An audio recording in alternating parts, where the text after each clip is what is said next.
So, although plate solving is not something new in this version of Siril, some things have changed that made me feel like it was warranted to put out a tutorial video covering the tool. Also, keep in mind that this is the beta version of Siril 1.4, so some things may change by the time the final release hits the streets. If anything does change, check the description. I'll leave a note down there letting you know what that was. So, let's jump right into it and take a look at the plate solver within Siril. My name is Rich, and you're watching Deep Space Astro.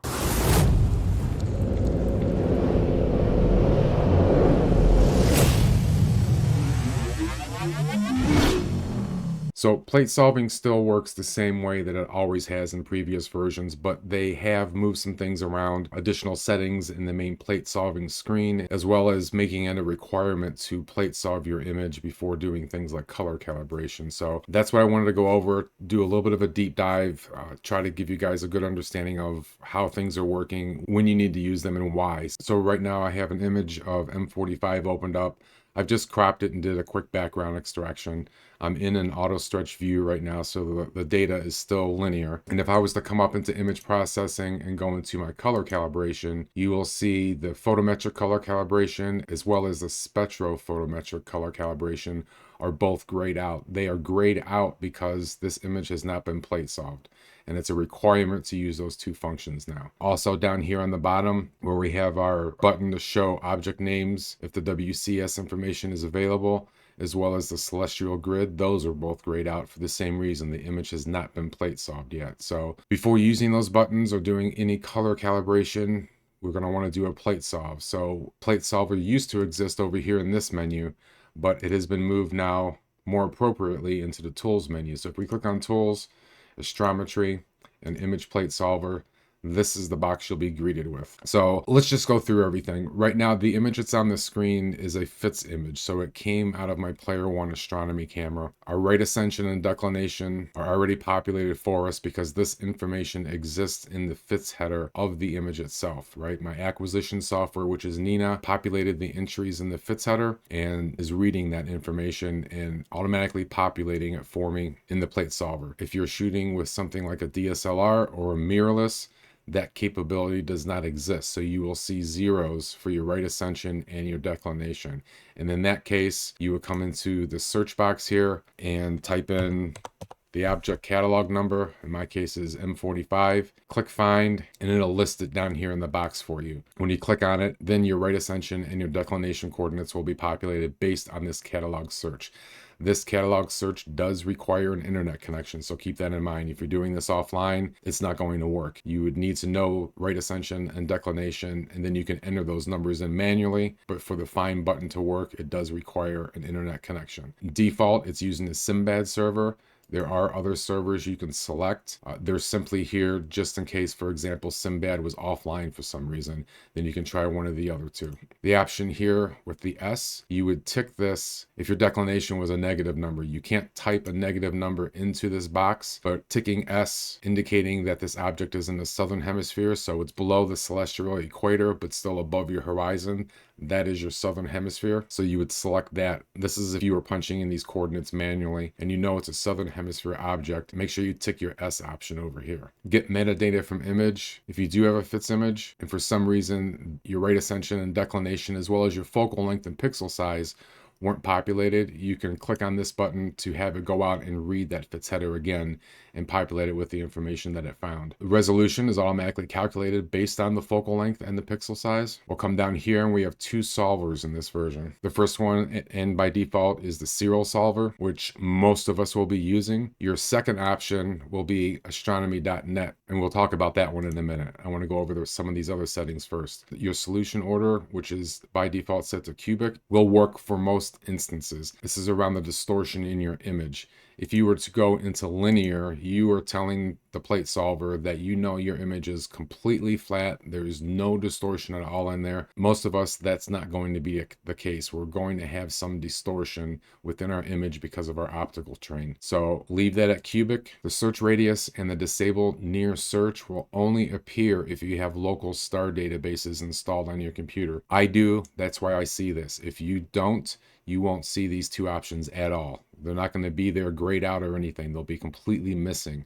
Now, I've done a video on how to install local star databases. I'll leave a link up in the top right corner as well as down in the description. So if you want to install the databases so you can utilize this feature, and then these options will appear for you. So what this will do for you, default is set to a search radius of 10. If the coordinates that it starts with, this is going to be the center of our image. If it fails to do a plate solve, it'll do a cone search 10 degrees out from the center, which will help in the plate solving, right? Sometimes the plate solving may fail for whatever reason. This will expand that search out for your image. If you do not want that cone search to happen when you have the local databases installed, you can tick to disable it. Again, just keep in mind, you will not see this unless you have the databases installed. Flip image if needed. I think that's pretty self-explanatory. If the image has been mirrored with this option turned on, it'll flip it back in its correct orientation. Downsample image. If it's a really large image, like maybe you've drizzled and it can't plate solve, downsampling the image can help you get that plate solve complete. It'll also make it happen a lot faster for you as well. Auto crop for wide field. So if your field of view is wider than 5 degrees, it'll just use the center of the image to do the plate solving for you. Save distortion. That relates up here to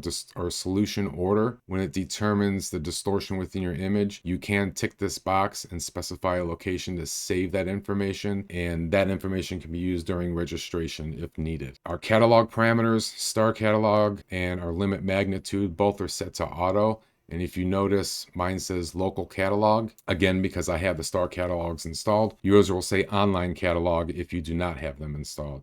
Unticking auto will allow you to choose different catalogs to perform the plate solver against. Again, this is one of those things, if the plate solving fails for you, you can untick auto, come in and switch it from Nomad to the Gaia DR3 catalog and try the plate solving again. And also when the star catalog option is set to auto, it determines which catalog it's going to use based on your field of view and the magnitude of the stars in the images. That brings us down into the catalog limit magnitude. This one, when auto is selected, it'll determine an approximation based on the field of view of your image. Again, you can untick it and you can increase it or decrease it. Most of the time, these default settings are all you're going to need. Okay, so back to our solver selections. I have an additional piece of software as well as multiple star databases installed on my local computer.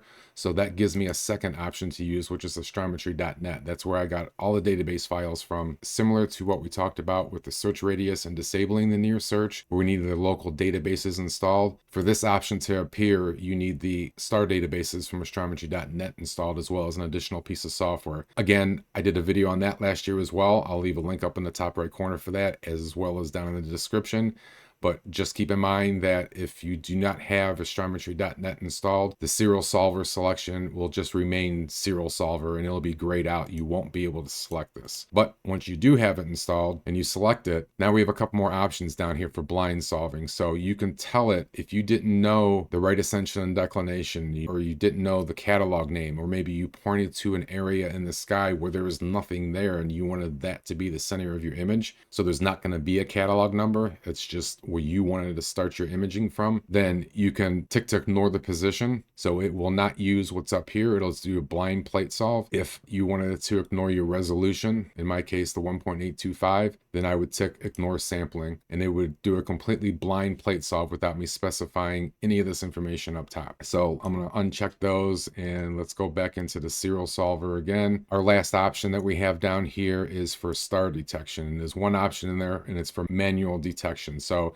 if you have the need to specify which stars you want the plate solver to use and you want to do that manually, that's where this comes into place. Now, a couple ways of doing it. I'll show you the first way that would take you quite a bit of time to be able to do it. But what you can do is come in and just start drawing a selection around individual stars and then right-clicking and selecting pick a star. That will open up the dynamic PSF box and it'll put our star in the list for us. You have to do it one star at a time. If I was to draw a box like this and then right click and say pick a star, it's going to tell me it can't do it. You need to select a single star.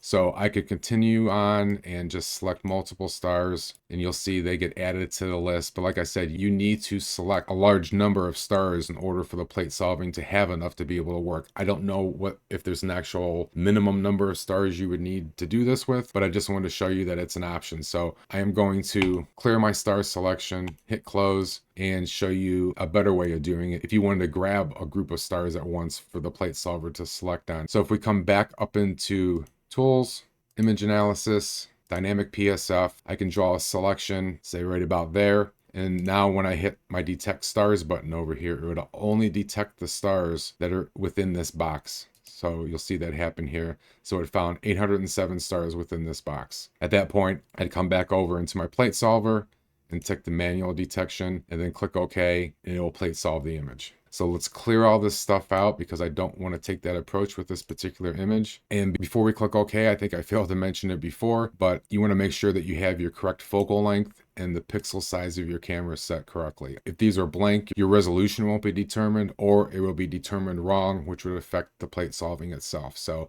all this information is correct. I have my right ascension, my declination, my focal length, my pixel size. We're going to use a serial solver. We're going to let it do the cone search. If it can't resolve from the center of the image, I'm going to leave everything else at the defaults. We're going to click OK. You should see it flip the image. Over in the console, it shows us that it did plate solve it, and now we're ready to go. If you look down the bottom here, our two buttons that were grayed out before are now available. So I can enable my celestial grid if that's what I wanted to do. And I can also have it annotate by clicking on the button to the left. So now you can see it's identifying all the objects within the image based on the plate solving. So we'll turn those back off just to clean things up.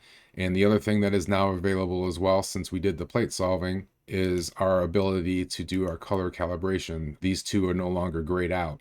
So if I come into color calibration and just click OK, we are now color calibrated. Same thing, I could have came in here and done the Spectrophotometric color calibration and ran through that as well. Keep in mind, like I said, if you come up here and you jump the gun to do your color calibration and these two items are grayed out, then you need to come over into your tools and into astrometry and run your plate solver, get the image solved, and then when you come back, those options will be available for you. So I've switched objects here. This image comes from a 4-panel mosaic that I have taken around the NGC 7635 region. And I just opened this one up so I can show you that when you're doing a mosaic or you're doing anything that create a sequence for, and you can see over here on the right-hand side, I've got my current sequence open. When I run the plate solver against the sequence, there's another option down here on the bottom that says solve whole sequence. This comes into play again with mosaics. It'll go through and it will plate solve every image that I have in my sequence. So, all right, just a quick edit right here before we continue on. There is an option that you do not see on my screen because I have the local star catalogs installed,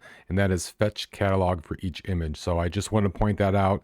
If you don't have the local catalogs installed, you'll want to tick this option when you're using it, for example, with your mosaics.